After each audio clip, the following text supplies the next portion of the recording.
Olá, tá começando o 189º episódio do A Fonte da Gigahertz, patrocinado nessa semana pela ExpressVPN. Quem fala aqui é o Marcos Mendes, e assim como outra semana, mas num dia bem diferente, quem também tá por aqui é o Felipe Espósito. Tudo bem? Tudo certo, Marcos. E aí, como é que vai? Tudo bem, muito perdido hoje. Não sei quem eu sou, não sei que dia é hoje, não sei que horas são. Pois é, inclusive eu recebi umas mensagens, pessoal, tô sentindo falta do A Fonte já, segunda-feira, querendo ouvir episódio, não tem. Finalmente, né, deu uma mudada no cronograma, que a Apple mexeu com o nosso cronograma, né? Pois é, então a gente esperou ter todos os lançamentos da semana, quer dizer, o que a gente imagina que são todos os lançamentos da semana. Acho que essa altura acabou, né? Eu acho que sim. Teve iPhone novo, teve iPad novo, teve Mac novo, então a gente vai falar, é claro, sobre isso, por isso que estamos gravando aqui, vou tentar gravar rapidinho, editar rapidinho, publicar rapidinho, afinal, o tempo urge, né? Mas é claro que a gente não poderia deixar de trazer os follow-ups que vocês mandaram desde o último episódio, que faz 6 meses que a gente não grava. E a gente falou aqui recentemente sobre como o Apple Podcasts passaria a ter mais suporte ao formato de vídeo, até com um jeito interessante de fazer a transição entre áudio e vídeo no mesmo formato, no mesmo playback, dependendo de como a pessoa estivesse assistindo ou ouvindo, né? E junto disso a Apple ia passar, só com alguns parceiros, a dar suporte à inserção dinâmica de anúncios em vídeo. Hoje em dia, o Apple Podcasts, assim como os players de podcasts, eles dão acesso só ao feed RSS e cada podcast tem o seu jeito de colocar anúncios. A gente aqui grava na hora, mas tem muito podcast que usa uma estrutura que insere o anúncio na hora do download, tendo consultado quem você é, o que o serviço de publicidade sabe a seu respeito, para colocar uma propaganda direcionada para você. Isso acaba completamente com capítulos, bagunça tudo, né? Por isso que a gente não tem, fora a questão da privacidade. Agora no Apple Podcasts em vídeo, a Apple não só vai dar suporte a isso, mas ela vai ficar com uma porcentagem da veiculação desses anúncios sendo feito lá pelo sistema que ela vai colocar no ar, né? Dito tudo isso, o Bruno Santos falou o seguinte: ao que tudo indica, os podcasts do Financial Times e do The Economist detectaram corretamente que eu gosto de Fórmula 1, porque toda hora é propaganda do F1 TV, agora para abertura da temporada 2026, então tá aí. O Bruno, assim, nesse momento não tem nada a ver com a Apple. Muita gente achou que era a Apple quem seria os anúncios de áudio. Não era. No vídeo vai ter, mas no caso do Bruno já pegou ali que ele gosta de F1 e já tá mostrando, tá vendo anúncio, independente da plataforma que ele usa para podcast. Os algoritmos estão funcionando bem, pelo jeito, né? Pois é, então, se você escuta podcasts que tem isso, e tem no Overcast, por exemplo, tem lá uma área de privacidade de cada podcast diferente, e ele mostra se o podcast compartilha com dado de terceiro, qual que é a estrutura, né? Os serviços estão pendurados ali no feed de distribuição do podcast, e alguns deles dá para ver que ele até fala, isso aqui geralmente está associado à inserção dinâmica de anúncios, isso aqui é só para métricas de saber quem você é, onde você mora, esse tipo de coisa. Então, cada podcast tem os suas práticas de privacidade, né?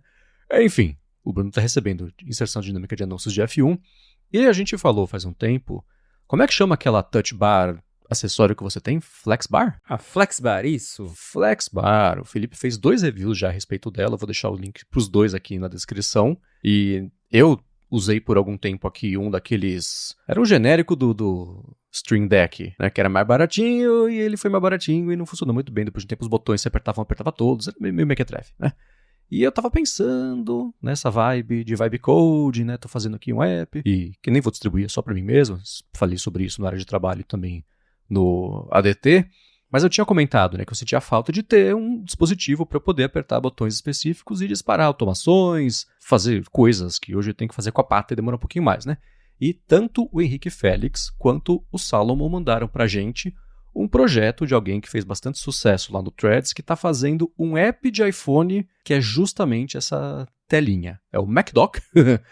Então ele tem um pouquinho de FlexBar, um pouquinho daquilo que eu vinha usando. É o Dave Atmos, está fazendo parte do projeto, né, que muito Dev faz, que é de Build in Public.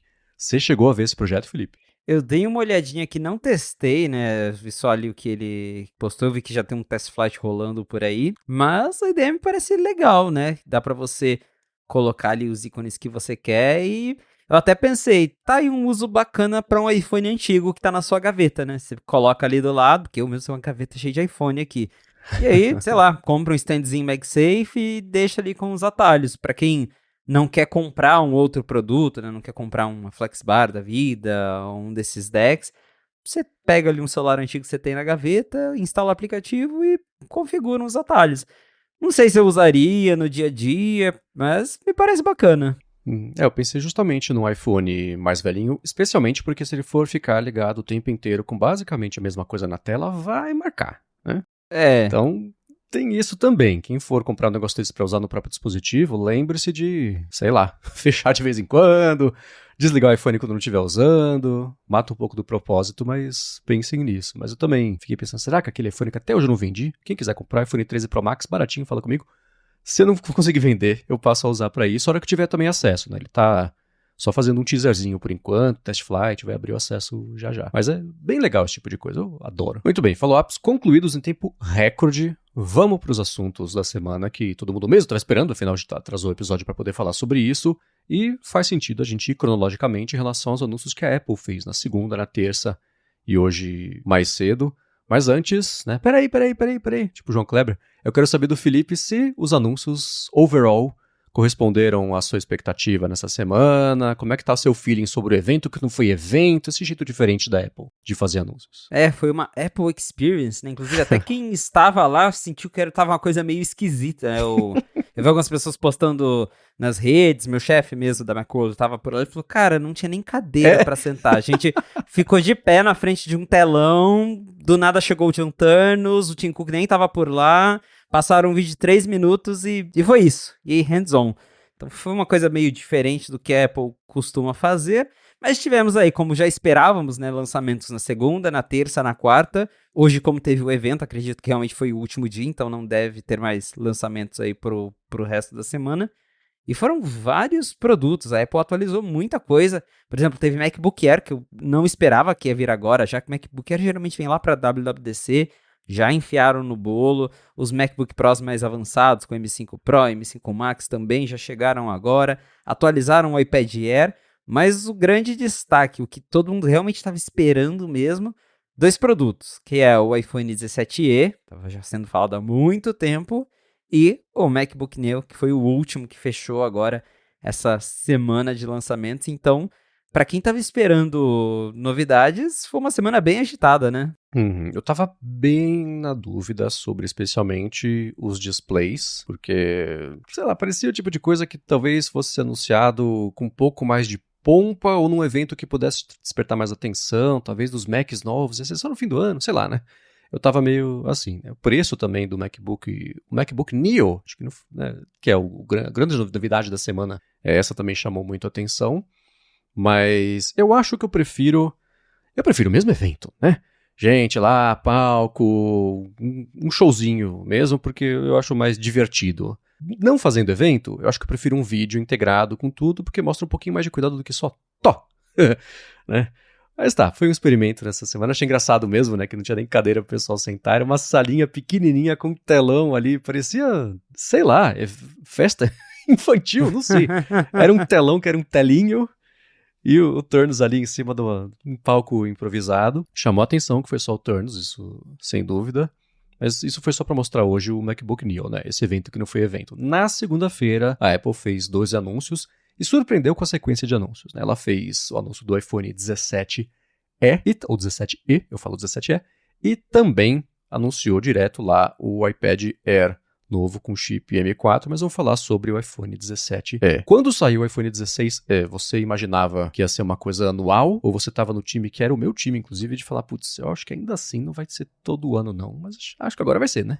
Então, como eles fizeram questão de chamar 16E, eu até pensei que a ideia fosse para ser algo atualizado com mais frequência.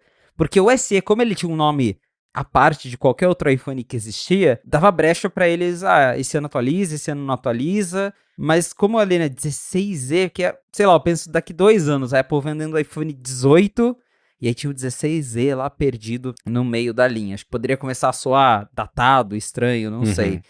E a Apple mostrou pra gente que realmente a ideia é atualizar todo ano, mas com atualizações incrementais. Tanto que muita gente falou que poderia ter Dynamic Island e não veio, né? Alguns ficaram decepcionados porque esperavam um design mais moderno.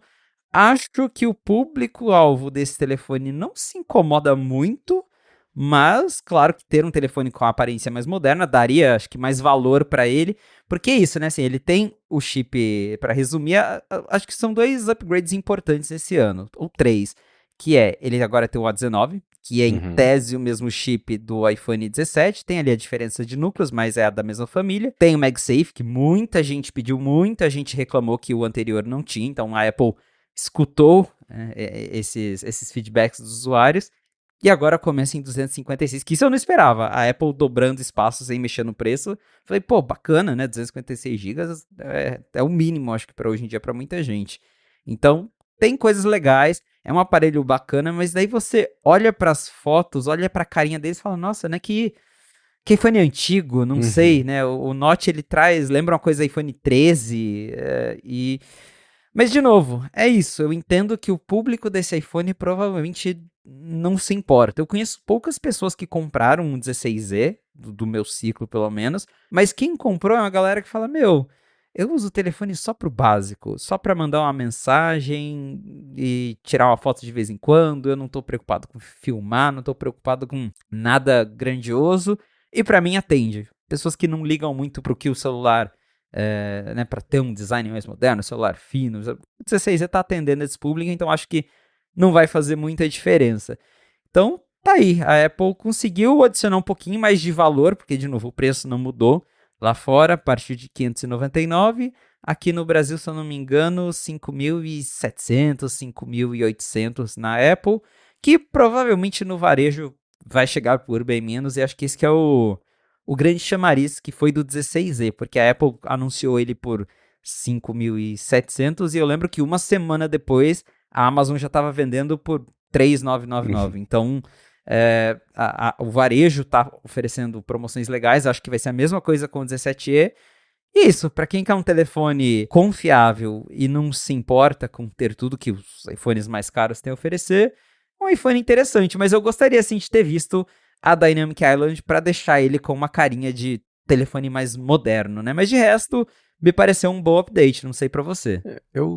Algumas coisas. Primeiro, o Dynamic Island, eu teria apostado pouco dinheiro de que ele teria a Dynamic Island, porque seria, né, um jeito de dar um passo dele para ver se até os iPhones que não são Pro já tem hoje em dia, seria um jeito de englobar melhor se a linha inteira. Lembra do negócio da família dos iPhones, do 16, quando saiu?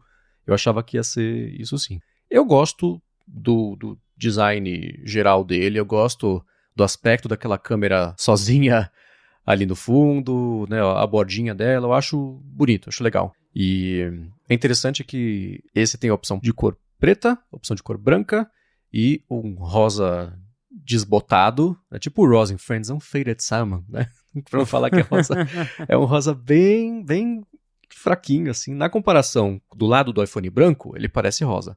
Ele sozinho vai parecer branco. Assim como o iPhone era azul, o dourado e o branco, eles parecem só o branco com uma tonalidade bem, bem, bem sutil ali. Mas ele tem a cara de... Vai começar... Ainda não tem. Se fosse com botão, né, Touch ID, ou nem que era Touch ID ainda, o botão fisicão mesmo ali que apertava, ia ter um aspecto bem, bem de velho. Acho que ano que vem, daqui a 2 anos, aí ele vai... O Notezinho já vai parecer uma coisa muito datada. E tudo que ele ganhou de o processador mais atual, ou pelo menos tecnicamente a mesma família de processadores, o lance dele ter o MagSafe, né? E isso sei lá, são coisas que, assim como você, eu acho que nem tudo isso o público que for comprar ele presta. E não é assim, né? O público que não tem dinheiro pra comprar não devia estar querendo. Não é isso, pelo amor de Deus, tá?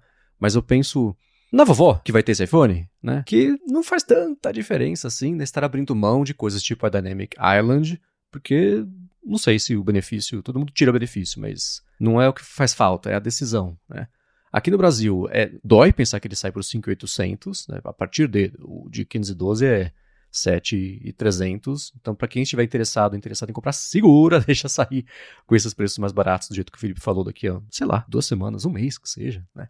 Mas o fato dele ter sido lançado agora é até interessante porque ano que vem, a expectativa é que esse não seja o único anúncio de iPhone para março, né? Exatamente, tem aquele rumor de que a Apple vai passar a dividir os lançamentos. Então, setembro vai ser linha Pro e possivelmente o modelo dobrável que eles devem lançar esse ano.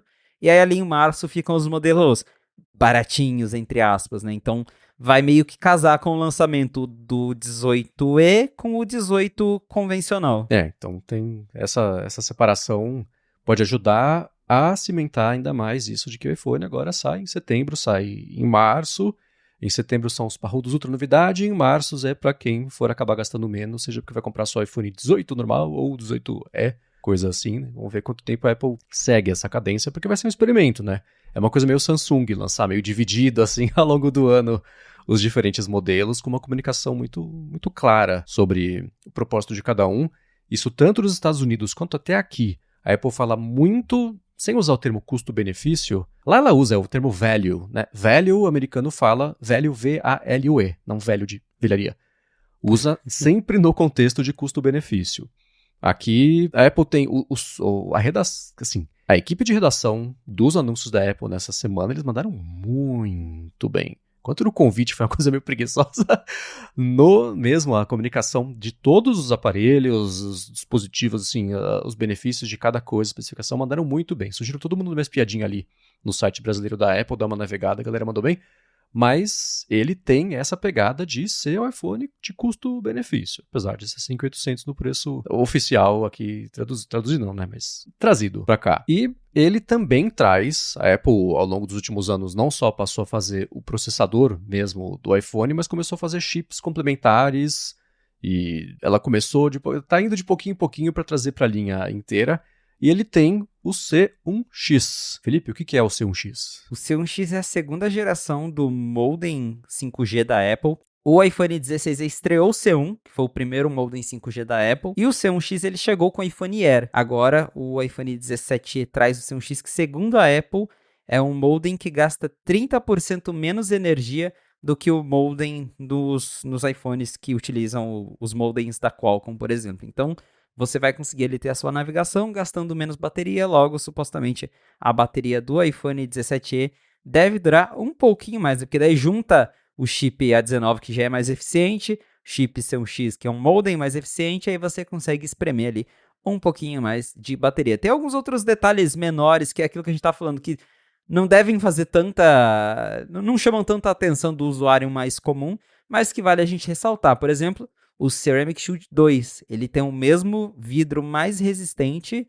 que o iPhone 17 tem. Apesar que no 17, no 17 Pro, o vidro mais resistente ele é na frente, na parte traseira, e no 17 é só na tela. Ainda assim, ele tem uma tela que é mais resistente a riscos, então isso inegavelmente acaba sendo melhor ali para quem vai comprar ele. E aí tem também outro detalhe curioso, que a gente falou já do MagSafe, mas que a Apple também habilitou a carga um pouquinho mais rápida nesse iPhone 17. Ela não chega a ser tão rápida quanto no resto da linha 17, mas a Apple até fala aqui que tanto com o cabo USB-C você consegue carregar o iPhone 17 50% em 30 minutos, e no MagSafe ele já suporta ali 15 watts contra os 7.5 watts do carregamento sem fio padrão. Então, melhorias muito pontuais, mas que juntas fazem o 17E já performar um pouquinho melhor ali, tendo um apelo um pouco maior do que a versão anterior. Eu acho que para quem tem o 16E, não sei se vale a troca agora, eu acho que não muda tanta coisa assim, até porque, de novo, quem comprou o 16E é um público que já não se importa muito com ter as tecnologias do ano, ter o celular mais moderno, então não vale a troca. Mas se você tá num iPhone 11, num iPhone 12, tá vindo de um Android intermediário, aí o 17E me parece um aparelho bem interessante. Eu ia te falar isso assim, o que conta a favor dele é o fato de que agora a base, o armazenamento dele, a base dobrou, né, era de 128 foi para 256 e a Apple fala, gente, aqui nos Estados Unidos, né, o preço nem aumentou, então vocês estão... Que é o contrário do que a gente viu em alguns outros aparelhos da linha.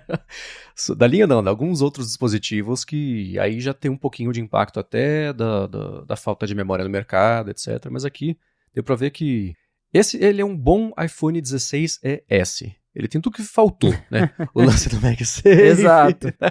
Só faltou mesmo a Dynamic Island. Quem sabe no 18E isso chegue, mas ela resolveu um monte de probleminha, eu acho, que veio nessa primeira geração. E esse não foi o único lançamento que eu tô achando que a Apple colocou que não é nem para upgrade. É para convencer gente de outros ecossistemas a virem para o ecossistema dela, né? O MacBook Neo, o iPad Air, mas principalmente o iPhone 17 a função dele é, no fim do próximo trimestre, o Tim Cook falar que a maioria das pessoas que comprou nesse último trimestre são pessoas novas do ecossistema. Foi a primeira compra, é sempre assim de Apple Watch. A gente tem visto assim também até de Mac, de iPad também, né? Ele fala que é o de switchers ou que é a primeira compra, então isso deve intensificar. Dá pra ver que a Apple tentando... Ela já viu que ela já colocou muita gente ali no fluxo de upgrades, ela tá aumentando os esforços para trazer gente de fora mesmo, né? E tem até isso, pra não esquecer, eu vou falar agora.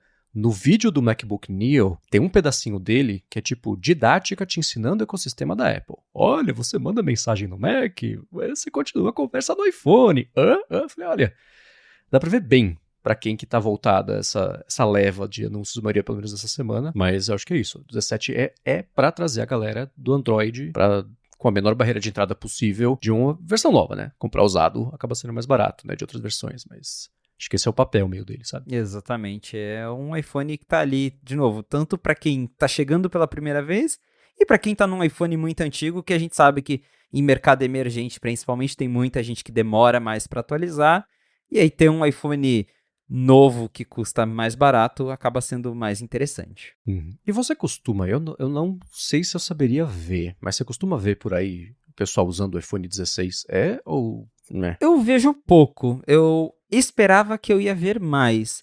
Eu vejo muito mais iPhone laranja do que iPhone... Isso que chama mais atenção também, né? Isso, né? Mas eu vejo muito mais o pessoal com os iPhones de 2, 3 câmeras do que o 16. De vez em quando eu olho para o iPhone e falo, nossa, é uma câmera só, aquele ali deve ser o E, né? Eu sei, eu até brinco que o meu dentista é a única pessoa que eu conheço do meu círculo que tem um 16E. Que ele até fala, eu falei, uso telefone para pouca coisa, esse aqui serviu para mim, tá ótimo, beleza. Vejo um pouco, achei que faria mais sucesso, mas aí, de novo, questão de círculos, de bolhas, às vezes o público do 16 é um público que é muito diferente, igual você brinca, né? O público das vovós, a galera que não se importa muito ali com o telefone. Eu sinto que muita gente, aí a gente entra naquela escadinha da Apple, né? Que muita gente até vai na loja, fala, vou comprar o 16E. Aí vê que ele custa 5 mil. Daí vê uma promoção do 16 ou do 17 por 6 mil. Aí fala, pô, já que eu vou parcelar, né? Que é aquilo, pensando em parcela, a diferença não parece tão gritante, né? Você parcela R$1.000 a mais. E então, acredito que muita gente coloca na cabeça que vai comprar o E e acaba comprando um modelo, uma escadinha pra cima. Pelo menos é a impressão que eu tenho. Esse é um ótimo ponto. Especialmente para quem vai para a loja, e não só a loja da Apple, que é a mesma coisa se você for numa iPlace, numa Fast Shop da vida, também tem o do lado, né? É um pouquinho melhor, um pouquinho mais caro, mas na parcela dói um pouquinho menos, e assim vai, né? Então, concordo, isso é um papel importante de todos esses produtos também, né? Mesmo porque se a pessoa comprar o 17E dessa vez, a Apple vai tentar fazer ela não comprar um 18E, um 19E, mas sim o 19, daqui a pouco tá no Pro Max, né? Então, daqui a pouco não, demora. Mas vocês entenderam o que eu quis dizer, né? Então esse é um excelente ponto. É um outro pedaço aí dessa estratégia dela com esses dispositivos, né? Quem diria, hein? Entendendo que se fizer mais barato, as pessoas compram. Olha só. Que surpresa, né? Pois é. Mas esse não foi o único anúncio da segunda-feira. Ela anunciou também o iPad Air com o chip M4. E eu não sei você, Felipe, mas de todos os vídeos que a Apple publicou nessa semana, o vídeo do iPad é lindo, é meu favorito não só dessa semana, de muito tempo que a Apple publicou. Quem não viu esse vídeo, assista. Pense em direção de fotografia, direção de arte, só ângulos que quebram a cabeça, desafiadores.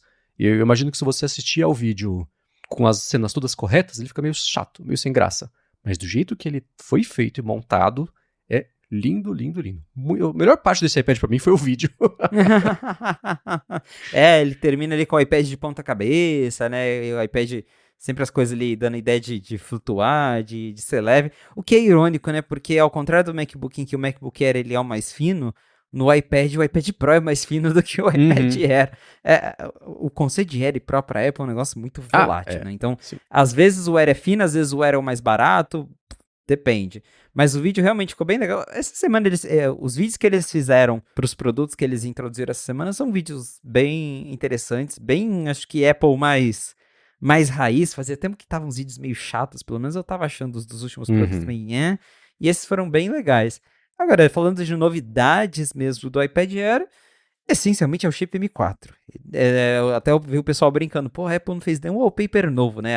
As cores são as mesmas, tamanho mesmo, tela igual, tudo igual. Mudou que a Apple colocou o M4 dentro, colocou o chip N1, que é o chip de Wi-Fi da Apple, que apareceu nos iPhones 17, e nas versões celular tem o C1X, que é o modem 5G mais eficiente. De resto, é um iPad que ganhou ali um upgrade do M3 para o M4, a Apple bateu ali na tecla, né, que tem mais performance, comparou com modelos mais antigos de iPad, falou, para quem tá vindo do iPad M1, é não sei quantas vezes mais rápido, né? Então, que a própria Apple sabe que o público de iPad já não troca de iPad com tanta frequência, né? Então, do M3 pro M4, então, esse iPad é igual a gente acabou de falar, né? Que ele é ou para quem tá num modelo muito mais antigo e sentiu a hora de atualizar, ou para quem ele tá querendo comprar seu primeiro iPad, agora tem uma versão com o M4, que é perto do chip do ano, né? Agora a gente está no M5, mas o M4 ainda é um chip muito bom.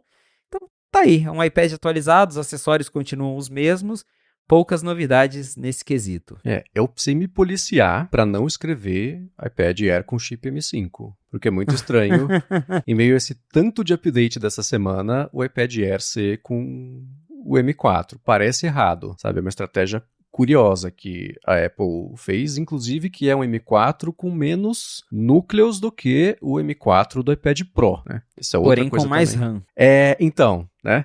Eles sacaram onde que estava apertando, eu acho, porque existe o lance de que, a gente já comenta isso há um tempo, né? Os processadores mesmo, em poder de fogo, eles estão meio sobrando, porque os apps e o sistema demandam hoje em dia, o que não era o caso da RAM, né? A memória RAM é menos o MacBook Neo, que é com 8 GB de RAM, que é bizarro. Mas, aí volta o papo de que tá faltando RAM no mercado, né? Mas no caso do iPad, que saiu até que o Geekbench ele é facilmente falsificável, pelo que eu entendo. Ou pelo que eu já vi. Vamos dizer assim, né? Então, apareceram ontem à noite alguns testes lá, mas até mais gente mesmo tá com o negócio lançado, usar e fazer o teste. O que mostrou ali é que o desempenho dele, dependendo da quantidade de núcleos, vai entre a mesma coisa, um pouquinho pior, até melhor do que o iPad Air com M3 e também até o próprio iPad Pro, que também tem o chip M4. E falando de núcleos, a Apple fez uma lambança com os nomes dos núcleos, a gente já fala a respeito disso, mas o iPad acho que foi o lançamento mais, assim, o vídeo eu adorei, mas ele como produto, assim, já falou há muito tempo que ele não me empolga mais, como ele costumava ser, né? Então É o mais esquecido ali, né? Sim, tá ali pra vender pra escola e o seu dispositivo do sofá, né? Mas não teve iPad Boi, né? O iPad nada, o iPad normal, não foi dessa vez, né? Qual foi a última vez que saiu? Acho que foi no começo do ano passado, que foi o iPad com chip A16. Foi lançado em março. Isso, março de 2025. Foi há 365 dias, saiu hoje do ano passado. Olha só pra você ver. Tinha uma expectativa, acho que até o Gurman tinha comentado que tinha possibilidade da Apple estar se preparando para lançar o iPad de entrada. Nós da Macworld postamos alguns vazamentos de hardware. E agora, parando para pensar, tem uma coisa que até faz sentido, porque pelo menos com base no que a gente sabe desse iPad de entrada, ele tem o chip A19, não é nem o A18. E geralmente esse iPad ele é lançado com uma defasagenzinha de chip, né? A Apple nunca lança ele com o chip do ano. Na época até eu vi muita gente falando, pô, mas A19 no iPad baratinho. Se esse iPad não veio agora, eu chuto que ele só vai chegar no final do ano junto com os novos iPhones. Ou seja, quando eles lançarem esse iPad com o A19 já não vai mais ser o chip do ano. Aí eu acho que as coisas começam a fazer um pouco mais de sentido. Então pode ser por isso que ele nem chegou agora. A Apple tá aguardando, porque o baratinho, né? Vai vendendo estoque do que tem. Quando acabar, eles lançam outro. Às vezes dá para segurar até o final do ano. Daí lá no final do ano eles lançam o iPad com chip A19, mas realmente foi uma coisa que... Até vi alguém que... Eu não vou lembrar o site agora, mas alguém escreveu uma matéria falando, pô, a Apple atualizou o iPad mais esquecível e deixou o mais importante de lado, né? Porque o Air, ele tá num limbo ali. Geralmente, quem quer comprar um iPad e não quer gastar, compra o iPad Boy. Quem quer comprar um iPad porque gosta de ter o iPad com tudo que oferece, compra logo o iPad Pro. O iPad Air fica num meio do caminho ali que ninguém sabe exatamente para que público ele atende. Mas tá aí, atualizou o iPad Air. Mais esquecido que ele, só o iPad mini. Né? Mas a cadência de lançamentos do iPad, ela sempre foi relativa. Ela alterna, né? 2017 foi em março. 18 foi em março. Aí, 19, 20, 21 e 22 foi ou em setembro ou em outubro. Entre 22 e 25 não teve. Aí foi em março e em 25, né? Então pode ser que vá mesmo sair lá para setembro ou outubro. Então faria sentido, né? E esse que saiu em março de 25 foi só porque falou, pelo amor de Deus, cara, não dá para esperar até setembro de 25 não, vamos lá. O faturamento da divisão de iPads depende de ter coisa nova, né? Tem dos outros modelos, mas vocês entenderam o que eu quero dizer, né? Especialmente para a escola, assim como o Air, eu acho que o iPad Boy ele é mais até importante, né? Bom, esses foram os anúncios de segunda-feira. Na terça-feira teve também bastante anúncio, esses eu acabo prestando mais atenção, porque eu moro no mundo do Mac, o Felipe também. Mas antes de falar sobre isso, eu vou agradecer a ExpressVPN, que está mais uma vez patrocinando a fonte, que segue oferecendo um mês de graça para você experimentar o serviço e depois, se você assinar o plano anual, são 3 meses de bônus, mas tem que ser em expressvpn.com/fonte para você criar a sua conta. E se você viaja muito, trabalha muito na rua, tem uma vida muito móvel, escritório remoto, esse tipo de coisa, você depende de Wi-Fi que você não conhece. Escritório móvel, né? Os Wi-Fi que você não conhece, que você não sabe como é que está a segurança, seus dados acabam sendo coletados, ou pior, vazados, né? Vai saber para onde eles vão parar, quais dados são coletados, os sites que você acessa, qual que é o seu dispositivo, a versão do sistema, quem é você, no fim das contas, né? Para depois o quê? Você receber propaganda de F1 TV lá no seu podcast do The Information, né? E para você proteger os seus dados, você usa a ExpressVPN, porque nem ela sabe de nada, é tudo criptografado pelos canos impenetráveis dela, nem ela sabe o que está acontecendo.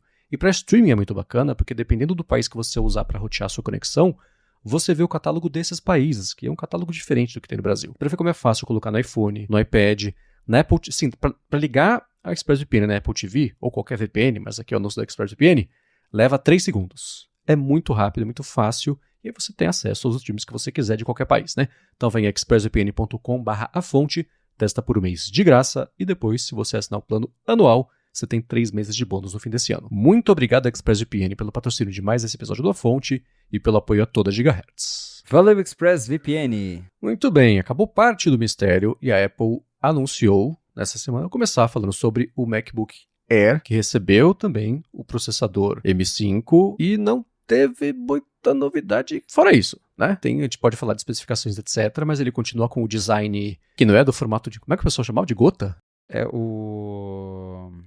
aquele formato antigo? Isso. Acho que... Ai, nossa, eu também esqueci agora a palavra. Mas enfim, né? Ele continua com o formato de MacBook atual, que é tudo reto, né? Não tem mais aquele Isso. designzinho inclinadinho, com caimento, né? Pra ir pro ralo ali, o que... como ele era. E a Apple está posicionando ele como, claro que não o de custo-benefício, porque a gente vai falar do MacBook Neo já, mas é o da vida móvel de verdade, escola, pau pra toda obra, um pouquinho mais potente do que os 8 GB de RAM do MacBook Neo, mas ainda assim, ele saiu com... A Apple nem falou assim, é um design durável de alumínio, então novidade nenhuma por fora, é mesmo ali um spec bump que eles chamam, né? Trocou o chip, porque agora é mais barato fazer com o M5. Foi mais ou menos sua leitura também desse aparelho? Exatamente, um spec bump. A Apple diz que tem o chip M5, que a gente já conhece, já estava ali em outros produtos, agora chegou no MacBook Air também, não mudou nada de design. Mudou que agora ele também tem o Wi-Fi 7 com o chip N1 da Apple, que melhora ali a conectividade. Armazenamento dobrou, passou de 256 GB para 512 GB, então isso é interessante. Mas o preço também mudou, ele ficou $100 mais caro. Antes ele começava em 999 e agora ele começa em 1.099. Então, apesar de ter dobrado o armazenamento, a Apple também deu ali uma mexidinha no preço, que vem logo depois que é daquela ligação com os investidores, que o pessoal perguntou, e os componentes, memória RAM ficando mais cara? A Apple falou, olha, a gente está analisando, né? Se precisar, a gente mexe. E tá aí, vimos agora alguns Macs que ficaram mais caros. A impressão que eu tenho, que até comentei agora no começo do episódio, que MacBook Air geralmente vem lá perto da WWDC, me surpreendeu um pouco o anúncio do Air agora, mas vendo o todo, Me parece que eles atualizaram o Air agora para fazer ele soar ainda mais diferente do Neo, né? Para tornar ele ainda mais, tipo, olha, o Air ele é ainda mais rápido, né? Ele é M5. O Air ele não tem 256 GB, agora é 512, porque o Air até então também começava em 256. Então eu sinto que eles jogaram esse Air novo agora, também para mostrar ali, né, que o Air ele acaba, para quem quer o upgrade, o Air ele agora tá muito mais relevante e ao mesmo tempo que para quem não se importa, tem ali o Neo, que é a opção mais baratinha. Mas é isso, é exatamente um spec bump. Quem tem ali uma geração M4, M3, acho que dá para passar batido por mais um tempo, porque não mudou nada tão significativo. E é por isso que eu acho muito bom o trabalho de quem fez o press release desse Mac, porque ele parece que é a melhor coisa que a Apple já fez, né? Cheio de coisa, muito repeteco do que já veio, né? Então, ele foi lançado como atualização e deixar a linha inteira. Faz sentido lançar agora, porque a gente vai falar da escadinha, né? De você ter. Chamou a atenção do MacBook para a linha do MacBook Pro, traz para o Air, o Nano também empurra um pouquinho. Não, o MacBook Nano é ótimo, né? O Neo, já vi os erros que eu vou cometer daqui para frente. Vai empurrar também para o Air, então ele é meio que o ponto central ali da linha do verdadeiro custo-benefício, mais benefício do que custo, mas ainda assim, olhar mais custo, enfim, vocês entenderam, né? Então ele tá aí e a gente nem falou, né? Ele, assim como muita coisa, a pré-venda começou hoje com o lançamento nos Estados Unidos marcado para o dia 11 de março. Né? Então a gente vai deixar aqui na descrição um link para isso, para a matéria, para o press release também, para o vídeo, mas vamos falar do MacBook Pro. A Apple lançou com o chip M5 Pro e M5 Max, e eu já quero trazer o papo do processador. Até hoje, os processadores da Apple, eles vinham com núcleo, assim, o processador tem vários núcleos diferentes, e a Apple colocava as CPUs, os núcleos de eficiência e os de desempenho. Quando era uma coisa que exigia muito do processador, ela separava para o núcleo de desempenho. E os de eficiência era para colocar uma coisa que estava rodando ali, que não ia precisar de tanto poder de fogo, assim ela dividia melhor e cumpria melhor as tarefas. Vamos lá, presta atenção porque é confuso. A Apple acabou com os núcleos de eficiência. Eles se chamam núcleos de desempenho. E os antigos núcleos de desempenho, agora, eles também ganharam um outro nome. Não lembro como é que a Apple traduziu ele em português, mas... Acho que é super núcleo mesmo, né? É, super núcleo, são super cores. Eu achei ótimo que o Jason Snell, da Macworld, seu colega, né? Ele é colunista hoje da Macworld, ele escreveu assim, que a analogia dele foi que o Batman agora é o Super-Homem e o Robin agora é o Batman. Porque os de eficiência, né? Vamos levar um pouco a sério, agora os dois são bons, né? É o método good, better, best. Não tem bom, médio e ruim. Todos são bons, isso é melhor, né? Então, isso foi para os chips M5 Pro e M5 Max. Já existia o MacBook Pro de 13 polegadas só com o chip M5 e a linha com os processadores Pro e Max estavam com os M4. Né? Agora a linha inteira veio aqui, até com os dois tamanhos de tela. Com isso, a Apple falou, tem até 2 vezes mais rápido as velocidades de SSD, 1 TB de armazenamento. Então, ela melhorou muito da parte de dentro dele, mas essa parte de chamar os processadores, trocar o nome um pouquinho de marketing ali de comunicação, né? Dos núcleos, eu falei, olha, malandros. Pra quem vê a primeira vez, fica, mas né, núcleo de performance, cadê os de eficiência? E acho que é bem isso, né? Pra talvez na cabeça de alguém lá falar, núcleo de eficiência soa muito, um núcleo fraquinho, né? Então, não, agora é núcleo de performance e o núcleo super, né? É núcleo bom e muito bom. Então, teve essa mudança, mas no fim das contas, é tudo marketing. A gente sabe que até o nome dos chips é tudo ali meio que originado da mesma coisa, e aí conforme vai tendo mais desempenho, ela vai mudando o nome, mas essencialmente ele é tudo muito parecido, então... Mas é curioso ver essa mudança, que inclusive até é retroativa. Como eles mudaram agora, nos devices que já tinha M5, né, o iPad Pro M5, o Vision Pro M5, eles também mudaram lá nas especificações, agora tem, né, o núcleo de performance e o super núcleo. Então, se você já tinha um Mac M5, um device M5, parabéns, você ganhou um super núcleo de graça, né? Olha só que bacana o upgrade aí. Mas uma coisa que é muito interessante, assim, que, né, de novo, analisando a comunicação do site da Apple, né, do marketing, é que se você abre a página do MacBook Pro, vai ler o press release, quase toda a comparação é com o chip M1. Está lá, desempenho até 8 vezes mais rápido que a linha M1.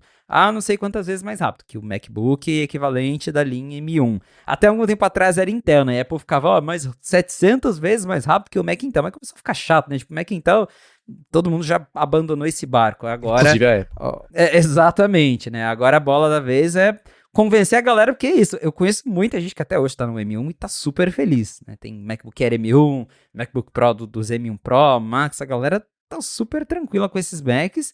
E dá pra ver que a comunicação agora tá dizendo, olha só como esse Mac é muito melhor que o M1. Ó, tá na hora de você trocar, hein? Tá na hora de comprar um novo. Porque você vai olhar ali, no site tem os comparativos do M4 Pro pro M5 Pro. Para grande parte das tarefas, não muda muita coisa. Uhum. Eu vi que para IA, pelo menos segundo os gráficos da Apple, daí tem uma diferença melhor. O Neural Engine do M5 ele é muito melhor para tarefas de IA, mas se você vai ver renderização de vídeo, esse outro tipo de tarefa, a diferença não é tão gritante assim. Então, chama a atenção, acho, para quem trabalha com IA, quer processar modelos, daí realmente o salto é mais significativo. Mas de resto também acaba sendo um spec bump, né? Não mudou nada em termos de hardware, de design, webcam, tudo igual. Para quem tem lá os rumores de que a próxima geração M6 vai ter um redesign mais significativo, tela OLED, esse também mudou essencialmente chip e é que a Apple diz também está usando um SSD mais rápido. Mas tirando isso, é ali o mesmo MacBook Pro que muita gente já está acostumado a ver. Isso de colocar a comparação de processadores, dá pra ver, é outra dica que ela, não é nenhuma dica, né? É o jeito que ela tá colocando, dá pra ver pra quem que é. Quem que ela quer convencer que faça o upgrade, porque o MacBook Pro geralmente ele é resultado da pessoa já tá mais ou menos no ecossistema, né? É difícil alguém tem um telefone Android, tem um Samsung Galaxy Book, eu vou comprar um MacBook Pro. Acho que geralmente tem que dar uma maciada antes, por isso que o preço não ajuda, né?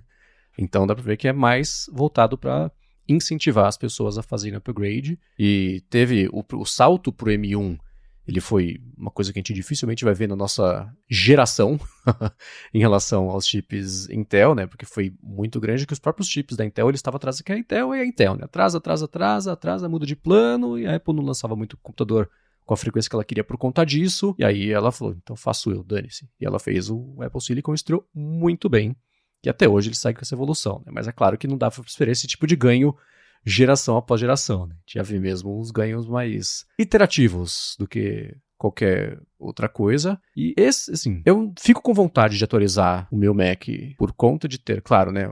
Tudo o mais novo, desempenho, etc, etc. Mas tem lá na frente, pelo menos quem vive na bolha de rumores e notícias da Apple sabe que a próxima geração do MacBook Pro vai ter um redesenho, seja lá o que isso significa. Tem o lance de que talvez ele tenha tem a Dynamic Island e etc. Então você olhando pro Mac que você tem hoje e para esses Macs, te dá vontade de comprar? Quer dizer, vontade, assim, você considera comprar? Acho que a pergunta melhor é essa. Para a linha M5 eu passo totalmente, que acabei de comprar o M4 Pro, ele atende super bem para tudo que eu faço, até sobra desempenho para a maioria das coisas, até brinco, que o M2 Pro já me atendia bem. Esse ele faz tudo que eu fazia ainda mais rápido. Então, olhando ali, né, para esses comparativos, a Apple fala, ele roda games, acho que 1.5 vezes mais rápido do que o M4 Pro, mas eu nem jogo no meu Mac. Então, é uma geração pulável para mim. Eu concordo ali com o comparativo da Apple que deve começar a fazer sentido para quem tá lá no M1. Agora talvez seja a hora ali de um upgrade. Mas eu que tô no M4, tô super tranquilo. Eu consigo esperar o tal MacBook redesenhado, que daí acho que vai acabar chamando mais atenção pelas outras coisas, né? Tela OLED, esse tipo de coisa. Acho que me brilharia mais os olhos do que só outro spec bump. E você, Marcos?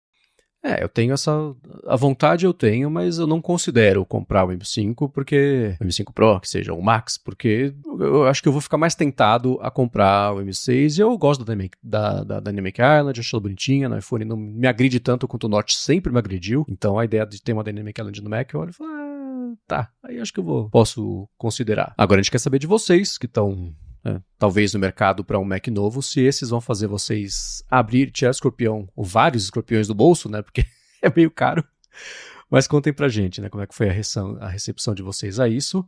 E uma coisa que eu sei que o Felipe tem, e isso acho que ele não vai querer trocar mesmo com os novos, são os monitores da Apple. A Apple anunciou, junto das novidades de ontem, o Studio Display e o Studio Display XDR, geração atualizada, teve coisa que o Felipe tinha vazado nas últimas semanas, que deu pra ver que a Apple fez de verdade. E aí? Pois é, tivemos monitores novos e conforme também descobrimos ali meio que de última hora, na verdade já tinha uma especulação, não é um modelo, são 2 novos modelos de monitor. E aí o pessoal, né, ficou até meio tipo, tá, mas qual que é a novidade do outro baratinho?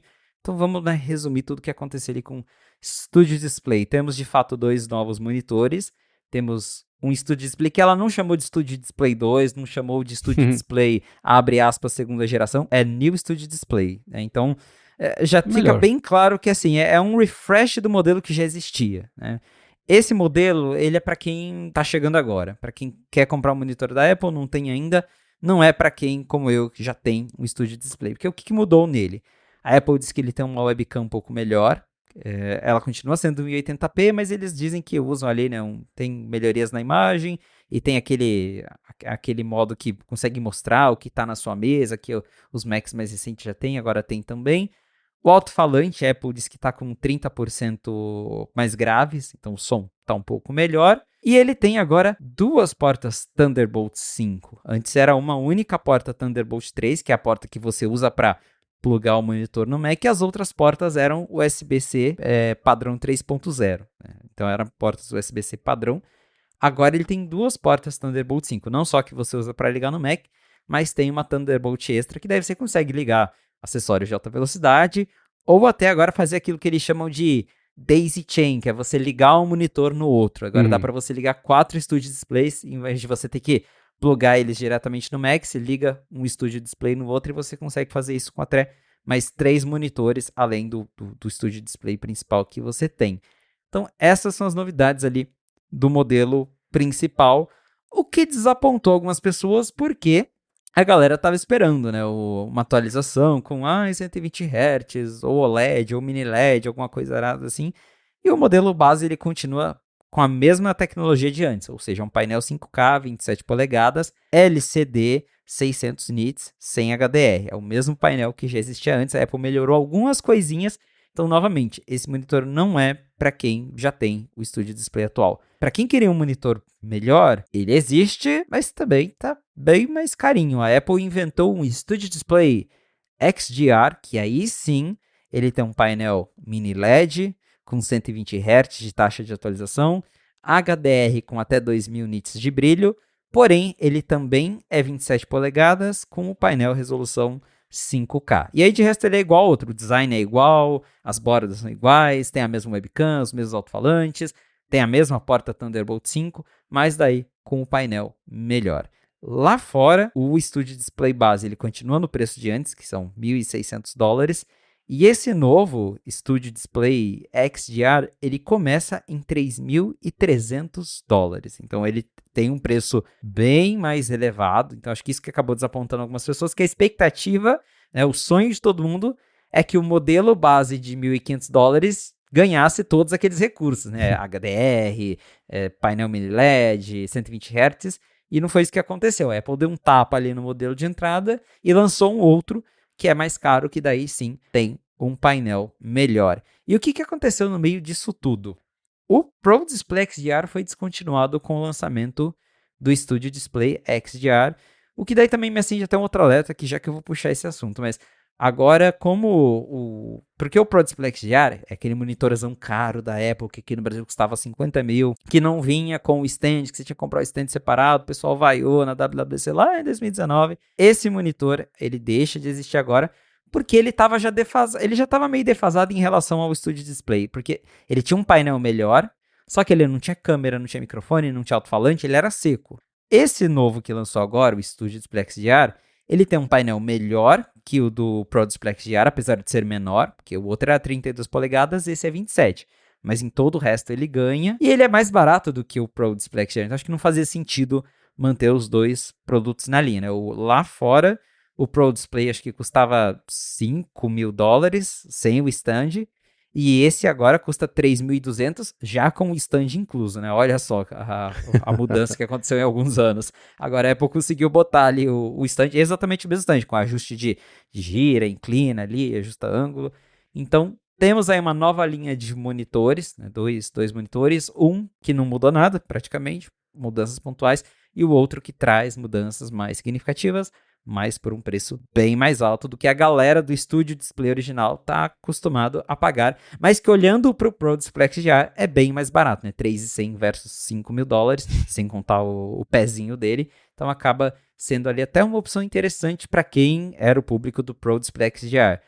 E aí me chama a atenção, que daí a gente pode entrar nisso também, é que o fato do Pro Display ter sido descontinuado me faz pensar que o final do Mac Pro também está próximo. Não sei se você enxerga dessa maneira, porque eu estava olhando as imagens de marketing, não tem uma imagem desse monitor no site ligado num Mac Pro. É sempre Mac Studio, MacBook Pro, não tem uma imagem do MacBook Pro. E na página do MacBook Pro, na página do Mac Pro, que tinha lá as fotos do Mac Pro e o Pro Display, eles só apagaram a seção do monitor. Tipo, não tem nada, eles apagaram. Então, não sei, me parece que isso também já é um indício de que a própria linha de Macs vai sofrer uma alteração muito em breve, e o Mac Pro vai ficar de lado, e que a linha Studio é a linha definitiva agora para o usuário que é o grande profissional que precisa de mais, né? Aí tem a linha Studio, mas tá aí, 2 novos monitores da Apple, conforme muitos vazamentos já tinham apontado.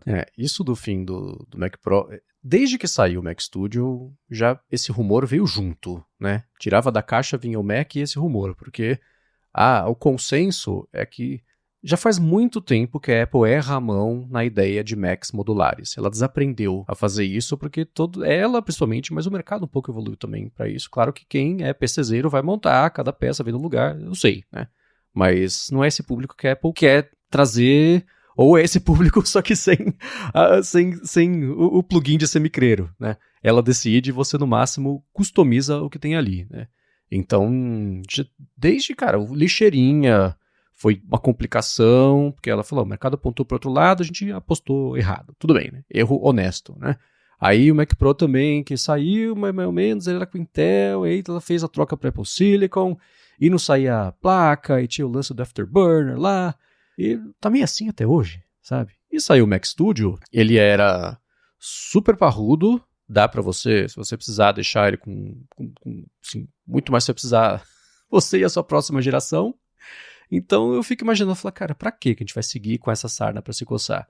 E uma coisa que a galera tá especulando é que até o fato da Apple ter anunciado que ela vai produzir o Mac Mini nos Estados Unidos é um outro sinal de que ela deve encerrar a produção do Mac Pro, que ela também faz lá, né? Então, pra não ter nada e pro Trump não ficar bravo, vai ter Mac Mini. Perguntaram, quantos? Aí o diretor da Apple falou assim, usa aí, mais que meia dúzia, tá?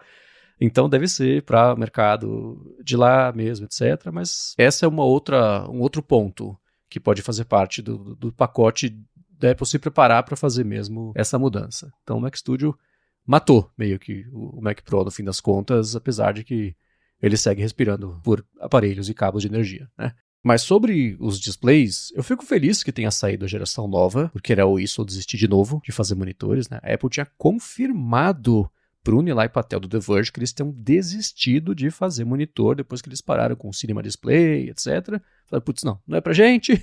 Aí a LG tentou e fez um trabalho mediano lá com o, como é que chama lá, o Ultra Fine, que eu nunca usei, nunca testei, mas todo mundo que usou, testou, falou, ele é o que o nome diz, ele é fine. Ok, ele faz, cumpre seu trabalho.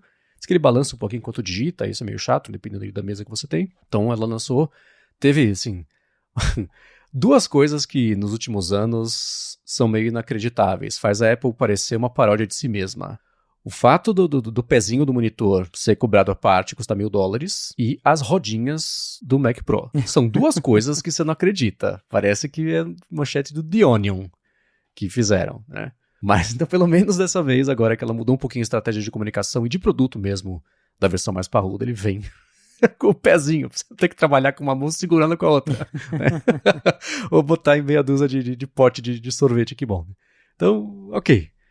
Mas eu tenho vontade, curiosidade, é claro que eu tenho, de ter um desse, mas hoje em dia o meu setup semi-minimalista de trabalhar direto no MacBook Pro, que tem a tela maior, de 16 polegadas, dá conta. Quando eu passo no Apple Store, eu olho o monitor e falo, putz, ia ser tão legal ter um desse, eu podia passar a usar meu MacBook Pro aqui no modo fechadinho, né, clamshell, ou usar uma segunda tela, voltar a ter uma segunda tela, mas eu olho pra minha carteira, ela olha pra mim e fala, velho, você não precisa, aí eu desisto. Então, é uma conversa que eu tenho frequente aqui com a minha carteira, com a minha consciência e a conta bancária. Então, eu acho que numa escala não infinita de tempo eu vou acabar comprando. Não sei se vai ser dessa vez. Tem sei lá, o problema de que aqui no Brasil ele acaba sendo proibitivamente caro. E aí quando você viaja, você fala, cara, vou botar esse negócio na mala? Não vou. É um perrengue de um jeito ou de outro, né? Ou financeiro ou de logística. Mas vontade eu tenho, sim. O normal, o parrudão, XDR, não sei se teria porquê, sabe? Então, tô meio nessa. Você não tá nem um pouco tentado, eu imagino, né? Não, tô muito tranquilo com o meu. É igual você falou, olho ali pro XDR e falo, pô, deve ser muito gostoso ter uma tela grande, 120 Hz, HDR. Mas daí também eu sei que eu não preciso. É aquela coisa que você quer ter pelo prazer de ter. Mas o preço aqui é muito proibitivo. E essa versão, o XDR aqui no Brasil, se eu não me engano, vai chegar por R$32 mil. É um valor, assim, fora da casinha. Então, 30 mil num monitor não dá. O preço do normal já é meio proibitivo, porque ele hoje tá custando... Se eu não me engano, o Studio Display padrão vai chegar por uns 18 mil e o XDR por essa faixa aí de 32 mil. Então, são preços muito proibitivos para um monitor, porque o Mac você ainda dá um jeito de importar, de comprar de um jeito mais barato. Tem promoção no varejo, às vezes.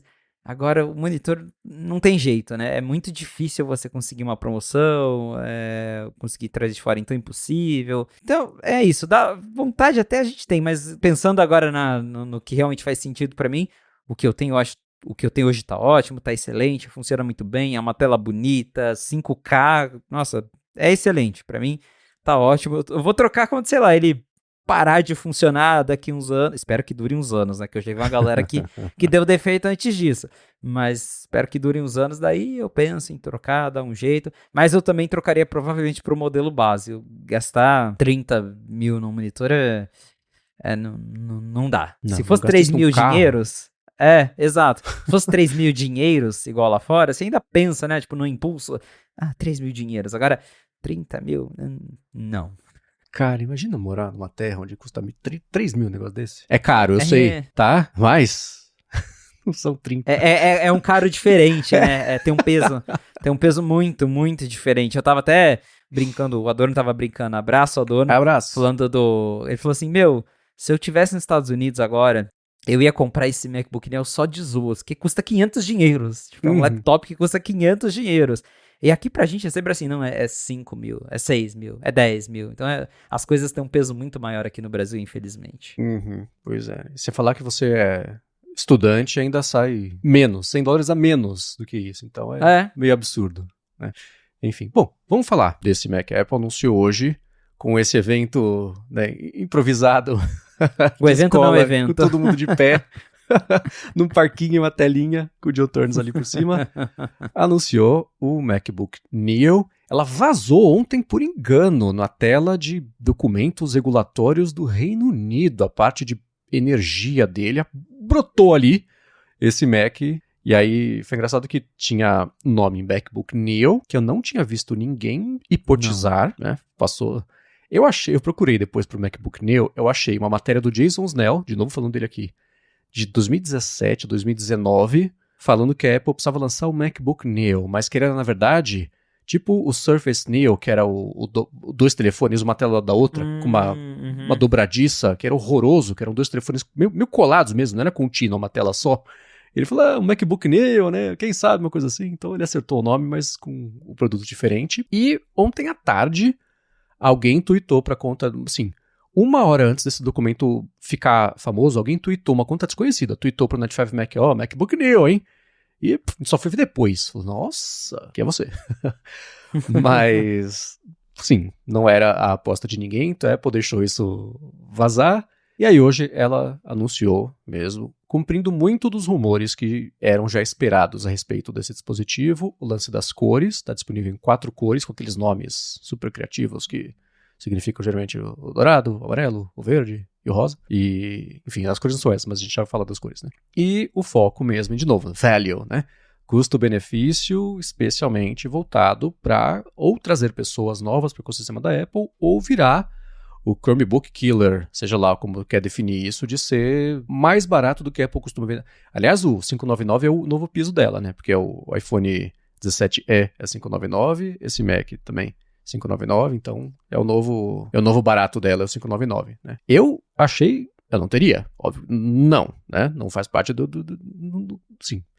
Acho bonito conceitualmente, mas eu não me vejo tendo a manha de usar uma coisa coloridona assim no dia a dia. Mas o que você achou dele? Pois é, ele chama atenção por vários aspectos, que ele é Ele parece um Mac meio Frankenstein, né? Ele é até bonitinho, quando eu vi ali as primeiras imagens, mas a primeira coisa que me surpreendeu foi o preço. Porque eu realmente não acreditava que ele ia custar 599. Eu tava apostando em algo 799, 899. Até porque quando a Apple anunciou o Air M5, o preço era mais alto. Eu falei, pô, a Apple tá subindo o preço do Air.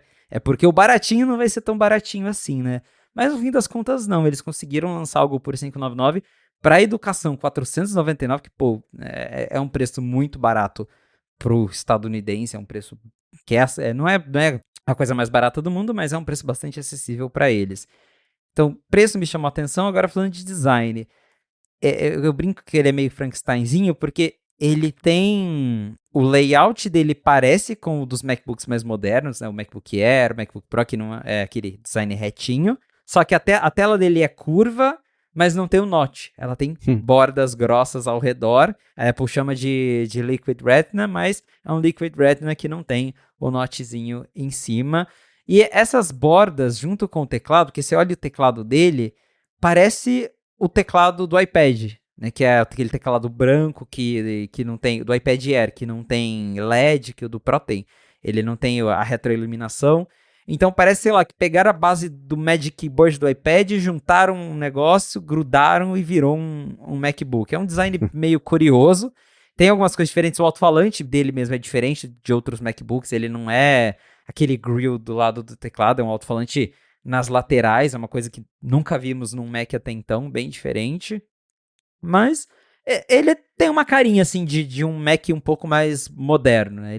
Você olha pra ele, ele lembra o resto da família de Macs. A questão das cores são as mesmas cores do iPad de entrada, então acho que também tá uma coisa para reforçar que é um aparelho de entrada que tá ali para quem talvez até tá vindo do iPad, quer um Mac mais divertido, é um Mac claramente que é voltado para escola, estudante, os switchers, né, os first buyers, pessoas que vão comprar um Mac pela primeira vez. Tem muitos compromissos, ele tem muitas coisas que você tem que abrir mão para ter esse Mac, dependendo de que tipo de usuário você é, de como é que você está vindo, e aí a gente pode detalhar isso agora. Mas, em geral, é um produto interessante. É um produto que eu olho e falo, tá, não é para mim, né? Hoje eu tenho um MacBook Pro, não faz nem sentido pensar num Mac desses. Mas eu olho e penso, cara, muita gente vai querer esse Mac. Acho que esse negócio vai vender igual água, e eu falo isso porque eu conheço gente que até hoje compra MacBook Air M1, seja, né, o Walmart até um tempo continuava vendendo lá fora, Best Buy, aqui no Brasil a gente sabe que tem vários vendedores que ainda tem estoque de Air M1 e o preço, pelo que ele oferece, é um preço bacana, muita gente compra porque é um computador bom, então você pensa, pô, um Mac atual que tem um preço mais acessível, vai vender muito, né, pelo menos essa é a minha percepção. Mas, novamente, ele é um Mac que vem com vários asteriscos. E aí a gente pode começar agora a detalhar, né? O que ele não tem, né? O que você tem que abrir mão para ter esse Mac. Bom, primeiro, 8 GB de RAM. Isso pesado. É pesado, especialmente enquanto o mercado todo está apontando para pelo menos 16 e vai usar cada vez mais RAM e etc. Isso é uma coisa. Existe também o papo sobre as entradas USB dele, porque ele tem duas entradas USB. São duas entradas USB-C, mas cada uma tem uma velocidade diferente para transferência. Então, se você usa HD externo, esse tipo de coisa, presta atenção. Para recarga também é uma coisa que assim, não tem MagSafe, né? Essa é outra coisa também para você recarregar, então você vai ter que acabar usando ali uma entrada USB-C para isso. Então, eu acho que esse de conectividade é o principal dos trade-offs, e acho que assim, na verdade todos eles são principal, né, porque o lance de 8 GB de RAM, isso vai fazer mesmo diferença de só ter 8 GB, o lance de você ter as diferentes velocidades também, né, então você tem uma que vai até 480 mega por segundo, uma das entradas, e o outro é 10 GB por segundo, então é significativo, tá? Então, para quem for comprar, presta atenção, né? USB 2 e USB 3 é uma coisa que influencia mesmo no dia a dia, especialmente se você for comprar o modelo basicão de entrada ali, né? Que ele começa com 256, você vai precisar acabar precisando de espaço externo, né? Porque 256 hoje em dia é muito pouco, né? Qualquer documento já é maior do que vai te ajudar a ter isso, né? Fazer ele funcionar bem no dia a dia. Então você vai precisar comprar. E se você comprar esse e acabar comprando um drive externo para conectar, se você tiver uma empresa que está usando para energia, outra está usando... Então, esse malabarismo, eu acho, de conectividade é o que pode influenciar eu chamo de qualidade de vida, mas no dia a dia do fluxo de uso, né? E se você... E aí até o Zach Hall escreveu isso no 95Mac. Estados Unidos, ok, né? Por $100 a mais, você comprar uma versão de 512, que também tem o Touch ID, que é outra coisa que não tem nessa versão mais básica, sua vida vai ser muito mais fácil. Então isso é significativo também de trade-offs, que eles chamam. Teve mais alguma coisa que te chamou atenção que a gente não falou? Tem algumas coisas pequenas, então, por exemplo, o display dele não tem aquele perfil de cores P3, que é a ampla gama de cores. É o padrão RGB comum, que assim, hoje, o único device da Apple que ainda tem essa tela LCD mais basiquinha é o iPad Boy. Então, essencialmente, ele tem uma tela de iPad Boy. Para o usuário comum, acho que muita gente nem percebe. Mas para quem já está acostumado com telas de devices Apple melhorzinhas, deve perceber que as cores dele não vão ser tão vivas assim. Ele não tem True Tone, a webcam dele não tem Center Stage. A gente falou da RAM, é só 8 GB, não existe como você configurar, é só com 8 GB de RAM, não tem diferentes configurações de GPU, é uma configuração para todos os modelos. Isso que você falou do Touch ID chama bastante atenção. O teclado, como eu mencionei antes, não tem retroiluminação, né? Então é aquele teclado que no escuro ele não acende. E ele não tem Force Touch no trackpad. O trackpad dele é um trackpad comunzão mecânico, que faz muito tempo que todos os Macs têm trackpad Force Touch e esse agora deixou de lado. É a mesma coisa do iPhone 16e, né? A Apple com certeza ela faz um estudo para ver o que ela pode abrir mão para chegar naquele preço e coisas que os usuários, para que ela tá mirando, não vão se importar muito. Mas com certeza agora, com o Mac chegando nas mãos das pessoas, eles vão ver o que realmente dá para deixar de lado e coisas que o pessoal vai ficar enchendo o saco que não teve, que foi o caso do MagSafe no iPhone 16. Então, talvez, sei lá, no próximo vai ter um pouquinho mais de RAM, o próximo talvez tenha um teclado retroiluminado, que as pessoas vão encher o saco, que o teclado não acende luzinha. Mas, de novo, é isso, é um Mac que é muito barato. Eu acho que pra quem tá pensando, quer ter seu primeiro Mac, pô, são $500. É um preço que pra quem quer um Mac baratinho, talvez dá pra abrir mão dessas coisas. 8 GB de RAM, de novo, pesa porque eu tenho um Air M1 aqui, até hoje, com 8 GB de RAM. Ele funciona, não é que ele tá travando, é impossível de usar. Mas ó, você começa a abrir várias abas no Safari, você sente que o computador começa a pedir aquele socorro, o Mac esquenta, você vai abrir um outro aplicativo, daí já demora. Aí você abre um Final Cut da vida e esquece, ele aparece o alerta lá, falta de memória, fecha um aplicativo pra... Então assim, dá pra usar, mas é o mínimo do mínimo do mínimo. Então, pra uma próxima versão, né, nem testamos essa, mas pra uma próxima, acho que seria legal ter um pouquinho mais de RAM. Mas em geral, acredito que é um Mac que vai agradar muita gente que só quer ter um Mac pra ter o macOS, pra usar pra navegação. Eita, apareceram 2 marcos aqui agora, eu levei até um minha susto. internet caiu, aí eu conectei no telefone, a outra conexão permaneceu ativa, tem 2 aqui agora. 2 vezes Foi mais mal. marcos, muito bom. Imagina. O pesadelo de muita gente. Mas é isso, eu acho que são trade-offs, em maioria, tem alguns ali que eu fico tipo... Mas em maioria são trade-offs que pelo preço, ok, dá pra relevar, e eu acho que esse Mac vai fazer sucesso mesmo assim. Vai. E eu tô vendo, uma das análises que a galera tá fazendo é sobre o quanto ele deve começar a atrapalhar as vendas de iPad. Porque qualquer iPad que você queira comprar, o teclado já é o preço desse Mac. Não faz sentido, né? Ele sendo levinho, pequenininho, Exato. descoladinho, bonitinho... Ele é, assim, claramente voltado para jovens, vai dar pra ver ele cheio de adesivo, especialmente americano que gosta de botar adesivo em tudo. Então, ele pode ser não só o Chromebook Killer, não vai acabar o Chromebook, mas você entendeu o que eu quero dizer? ele deve influenciar de um jeito não bacana para a divisão de iPad, né? Talvez até por isso, que curioso, né? Ele não briga muito, vai brigar um pouquinho, mas não muito com o iPad Air. Ele engoliu o almoço do iPad Boi, então nem lança. Deixa para lançar no fim do ano. Foca agora nesse MacBook Neo, deixa o pessoal comprar, e aí lá na frente o pessoal que ficou, compra ou não compra, esse lança o iPad a pessoa vai comprar, né? Teoricamente. Então, tô curioso para saber como é que é o pessoal que mora no iPad, se vai se sentir tentado a comprar esse dispositivo. Tudo bem que aqui no Brasil, de novo, o preço influencia muito nessa decisão, né? Mas lá fora tem o teclado dele coloridinho também, que é legal, né? Ele é todo descoladinho. Isso eu gosto. Teoricamente eu gosto dele. Não teria, mas eu gosto. Esse do lance do teclado também bonitinho. Eu fiz até uma simulação que você falou de preço. Eu peguei lá no site dos Estados Unidos, o iPad Boi, 256 GB, para ser uma comparação mais justa, e adicionei o tecladinho da Apple, $698. É mais caro que esse Mac. E a gente tá falando de um iPad que roda o iPadOS, que tem só uma porta USB e que tem o chip A16. Então, assim, esse Mac deixou muito escancarado que o iPad Boi, ele tá bem defasadinho, né? E caro pro que ele oferece. Então, claro que, assim, quem precisa rabiscar, escrever, vai continuar comprando iPad. Mas para aquela ideia que a Apple tenta vender de use seu iPad como laptop. Pô, agora tem um laptop de verdade que é barato e que faz muito mais sentido do que um iPad, né? Com certeza. Então, essa é outra coisa que eu fico bem curioso para saber o que vocês estão... Como é que vocês receberam essa notícia? Quem está tentado ou tentada a comprar, migrar, se pensava em comprar iPad, está segurando agora para comprar esse Mac, né? Aí essa é a hora de chocar o pessoal lá do site, né? Falei, gente, sabe quanto ele custa no Brasil em dólares? 1.320, mais que o dobro. O pessoal nunca acredita, né? Dá uma tristeza. É claro que eu tô rindo aqui de desespero, né?